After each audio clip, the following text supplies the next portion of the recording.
Saya kira lewat intervensi lewat DPRD, lewat komisi ya, lewat Komisi 1 sudah melakukan hearing dengan Dinas Kesehatan langsung, dan mereka juga sudah melakukan kunjungan ke beberapa titik untuk melihat sejauh mana apakah ada pasien-pasien yang memang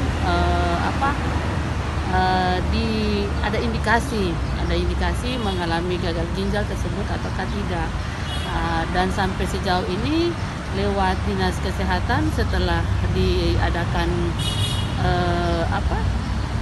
pendataan itu belum terdapat ada anak yang menderita gagal ginjal akut seperti itu. Dan dorongan DPRD kepada pemerintah kota lewat Dinas Kesehatan, tentunya kami selalu melakukan pengawasan kepada mereka dan menghimbau kepada mereka untuk senantiasa melakukan sosialisasi kepada masyarakat lewat posyandu ya, lewat posyandu, karena posyandu adalah salah satu unit yang paling terdekat dengan masyarakat, dan dia juga bersentuhan langsung dengan anak-anak, dan itu sudah disampaikan. Dan mudah-mudahan saja katong berdoa supaya di kota ini jangan ada anak yang menderita gagal ginjal akut seperti yang diberitakan di media massa.